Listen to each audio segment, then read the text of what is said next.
Chief justice of India को आप देख रहे हैं, chief justice of India Chandrachud साहब अब वहां पर पहुंचे हैं, सभी एक एक करके पहुंच रहे हैं। बड़ा दिन है, नरेंद्र मोदी एक ऐसा इतिहास रच रहे हैं और इस वक्त पर ये बार बार बोला जाना जरूरी है कि राजनीतिक रूप से, चुनावी रूप से इस देश की जनता ने पुनः उन्हें एनडीए का नेता स्वीकारा है।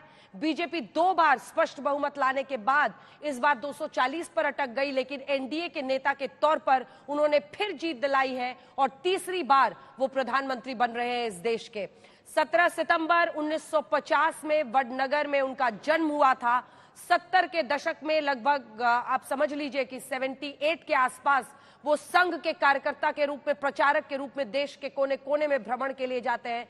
88 के आसपास वो बीजेपी में शामिल होते हैं। 90 के दशक में वो शुरुआत में राम मंदिर आंदोलन से जुड़ते हैं, रथ यात्रा से जुड़ते हैं और वहां से फिर गुजरात का उनका राजनीतिक सफर शुरू होता है, जिसमें वो 2001 से आज तक सत्ता से बाहर गए ही नहीं।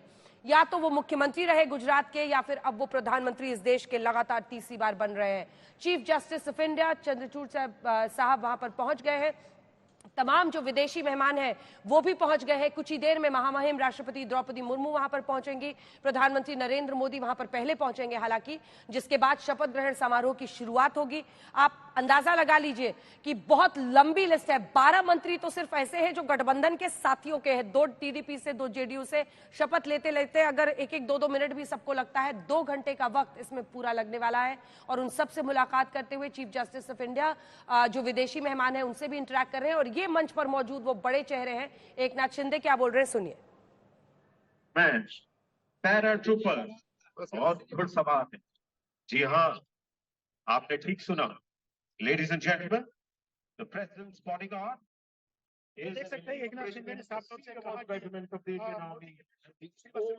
देश का विकास करेंगे और जो एजेंडा है उस पे वो इम्प्लीमेंट करेंगे। वही पूरा उनका शुरू से इस चीज को लेकर आए कि विकास को और आगे तेजी से बढ़ाना। ये आप देख रहे हैं चिराग पासवान को एकनाथ शिंदे से बात कर रहे थे हमारे सहयोगी। आगे की कतार में वहां पर जनसेना पार्टी के आपको दिख रहे हैं पवन कल्याण, और ये देखिए ये मनोज तिवारी की पत्नी है जो वहां पर पहुंची हुई है।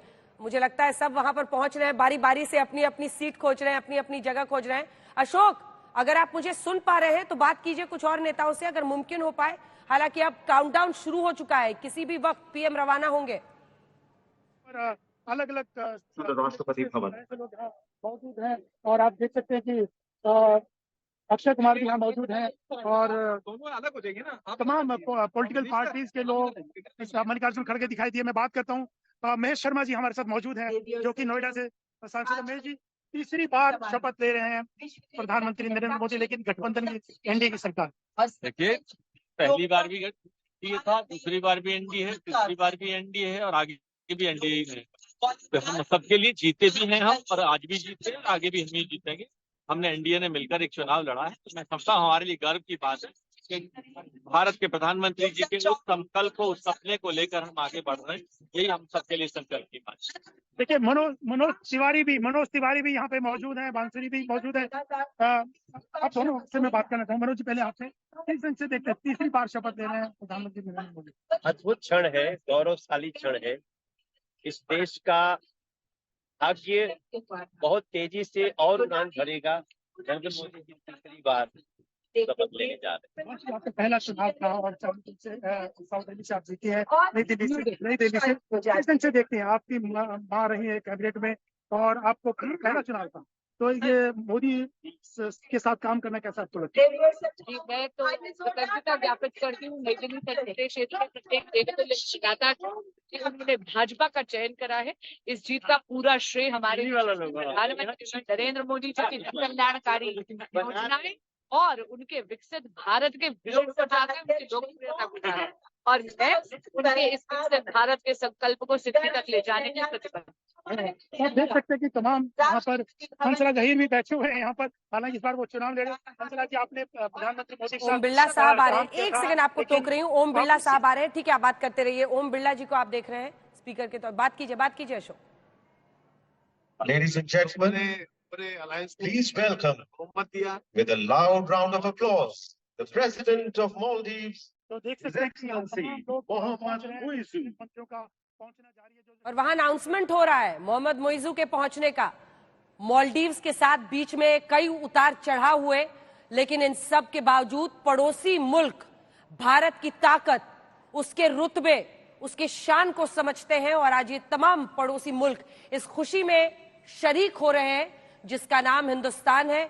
ये बड़ा दिन है और स्पीकर साहब के तौर पर एक बड़ी भूमिका ओम बिरला की पीछे दिनों रही है। हालांकि देखिए, टीडीपी की तरफ से लोकसभा अध्यक्ष पद को लेकर बहुत बात की गई थी, नीतीश कुमार से वो मिलते हुए और मिलते हुए टीडीपी के चंद्रबाबू नायडू से भी। अब आप मोहम्मद मुइज़ू को इस वक्त अपने टेलीविजन स्क्रीन पर देख रहे हैं। मालदीव्स को लेकर जिस तरह का उतार चढ़ाव बीते दिनों हमने रिश्तों में देखा है, लेकिन आज उनका भी यहाँ पर पहुंचना एक बहुत बड़ा संकेत है, ये संदेश है हिंदुस्तान के रुतबे का। आज अगर मुइज़ू साहब यहाँ पर पहुंच रहे हैं, जो कि राष्ट्रपति हैं मालदीव्स के, डॉक्टर मोहम्मद मुइज़ू, आपने देखा ही होगा बीते दिनों किस तरह का उतार चढ़ाव हुआ। प्रधानमंत्री ने सिर्फ एक तस्वीर अपनी डाली थी भारत के अंडमान निकोबार में डालते हुए और ये कहा था लोगों से कि आप लोग आइए, यहाँ पर आइए, यहाँ पर आना चाहिए। कैसे वो पर्यटन के नजरिए से एक बड़ा मुद्दा बना, दो मंत्रियों ने उनके ऐसे बयान दिया, जिसके बाद से जो स्थितियां बनी, भारत की ताकत एक बार फिर से आज दिखती हुई जब हमारे राष्ट्राध्यक्ष के साथ आप मालदीव के राष्ट्रपति मोहम्मद मुइज़ू को भी देखते हैं कि वो आगे की कतार में आकर बैठे हैं। आज इस बात के गवाह बनने कि नरेंद्र मोदी बतौर भारत के प्रधानमंत्री कैसे इतिहास रचते हुए दिखाई दे रहे हैं। तमाम विदेशी मेहमान वहां पर पहुंचे। एक बार फिर से जल्दी से कमेंट्री सुना दीजिए।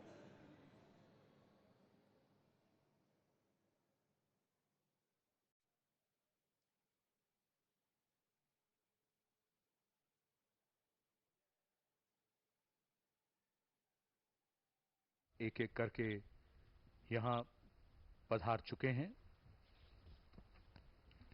आगमन हो रहा है श्रीलंका के राष्ट्रपति का। रनिल विक्रमसिंघे है ये राष्ट्रपति श्रीलंका के, और जो क्रम भी इससे पहले दिया गया था उसमें सबसे बाद में इन्हीं को वहां पर पहुंचना था।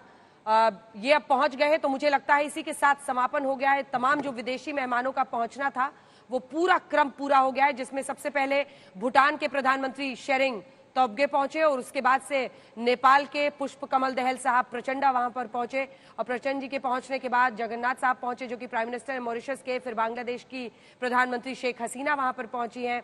उसके बाद से बांग्लादेश के प्रधानमंत्री वहां पर माफ कीजिएगा सेशल्स के उपराष्ट्रपति अहमद आतिफ वहां पर पहुंचे। उसके बाद से मालदीव्स की बारी थी, जहां पर उनके राष्ट्रपति मोहम्मद मुइज़ू पहुंचे और उसके बाद अब राष्ट्रपति श्रीलंका के his excellency mister Ranil Wickremesinghe वहां पर पहुंच गए हैं।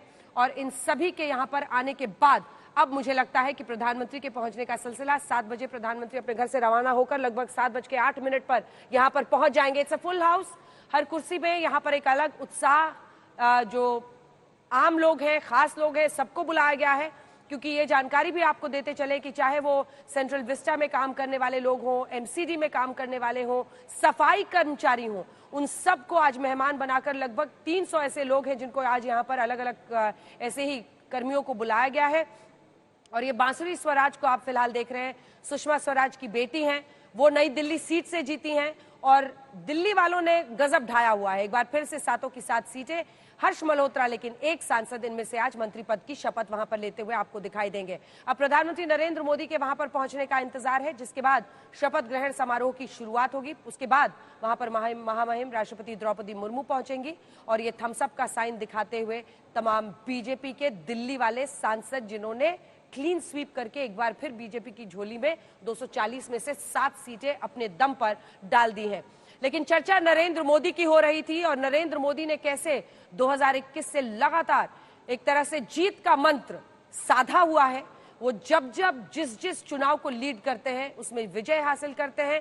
और अब 10 मिनट का इंतजार है, जिसके बाद शपथ ग्रहण समारोह की शुरुआत हो जाएगी। धर्मेंद्र प्रधान और विजय गोयल, माफ कीजिएगा पीयूष गोयल, एक हल्का फुल्की बात वहां पर करते हुए मजाकिया अंदाज में, क्योंकि आज एक लंबे चुनावी, आप देखिए पीयूष गोयल मुंबई नॉर्थ से वो जीत कर आए हैं पहली बार राज्यसभा से। इससे पहले वो सांसद रहते थे, उनके लिए बड़ी चुनौती थी और वहां चुनावी कवरेज के लिए हम लोग भी पहुंचे। अर्बन इलाका है मुंबई का, तो ऐसे में मुंबई नॉर्थ में उनके लिए बहुत सारी चुनौतियां थी, लेकिन वो सुबह से शाम तक लगे रहते थे, खूब उन्होंने पसीना बहाया और इस बार वो चुनाव एक सीट जो है वहां की झोली में बीजेपी के डालने में कामयाब रहे हैं।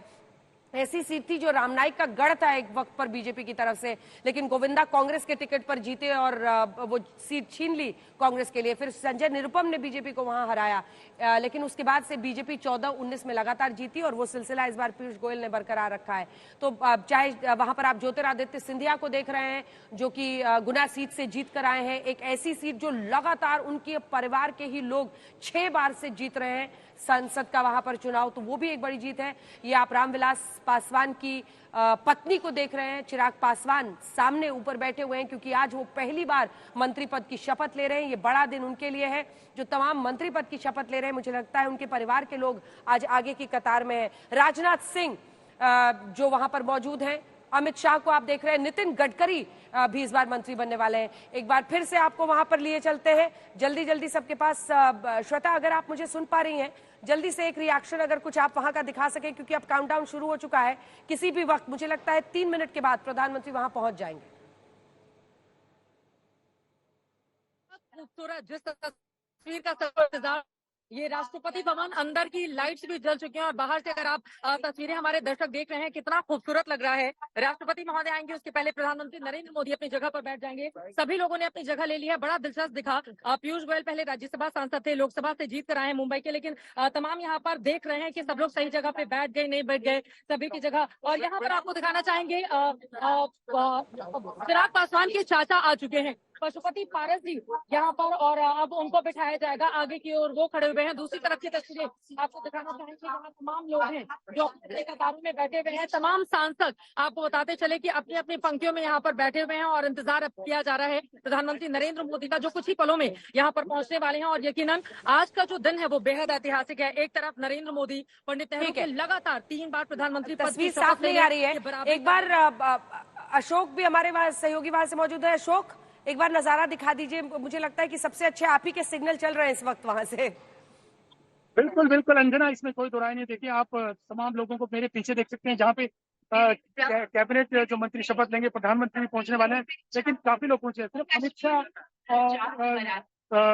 और राजनाथ सिंह और नितिन गडकरी नहीं दिखाई दे रहे हैं, वो भी पहुंचने वाले हैं किसी वक्त में, वो भी आ चुके हैं। अमित शाह, राजनाथ सिंह, नितिन गडकरी, जेपी नड्डा, शिवराज सिंह चौहान, निर्मला सीतारमण, आप देख सकते हैं अंजना, सब लोग पीछे पहुंच चुके हैं। सिर्फ प्रधानमंत्री का इंतजार हो रहा है, प्रधानमंत्री भी किसी वक्त यहाँ पहुंचने वाले हैं। इसलिए आप देख सकते हैं तमाम लोग यहाँ बैठे हुए हैं और अलग अलग, और जो मल्लिकार्जुन खड़गे, विपक्ष के नेता, कांग्रेस के नेता यहाँ वो भी पहुंच चुके हैं। और इसके अलावा बाकी लोग, शाहरुख खान है, अक्षय कुमार है, रवीना टंडन है, अनुपम खेर है, बाकी बड़े बड़े उद्योगपति। एक तस्वीर दिलचस्प दिख रही है, बिल्कुल सबकी तस्वीरें।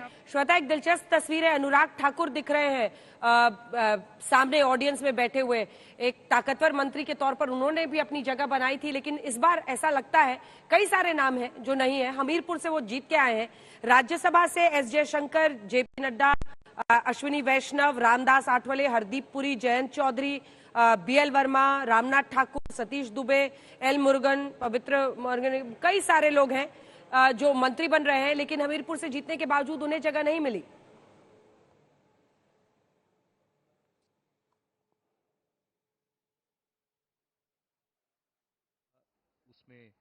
शायद अब संपर्क साधना मुश्किल हो रहा है क्योंकि वहां पर प्रधानमंत्री नरेंद्र मोदी अब किसी भी क्षण पहुंच सकते हैं। हम एक बार फिर से तस्वीरें आपको दिखाते हुए, उसकी चर्चा करते हुए उस क्षण की तरफ ले जा रहे हैं जब प्रधानमंत्री नरेंद्र मोदी वहां पर पहुंचेंगे और नया इतिहास रचेंगे।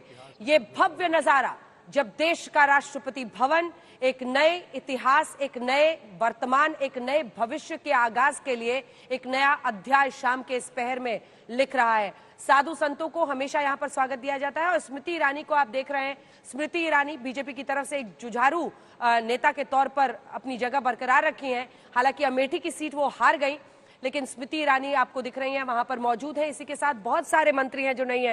ये चंद्रबाबू नायडू आप देख रहे हैं, उनके परिवार के लोग, तो दूसरी तरफ नीतीश कुमार है और उनके साथ संजय झा वहां पर मौजूद है। ललन सिंह बाजी मार गए, रामनाथ ठाकुर उनके साथ जो मंत्री बन रहे हैं। अश्विनी चौबे का भी इस बार पत्ता कट गया है। केशव प्रसाद मौर्य आपको दिख रहे हैं जो मुख्यमंत्री उत्तर प्रदेश के हैं, वो भी वहां पर मौजूद है।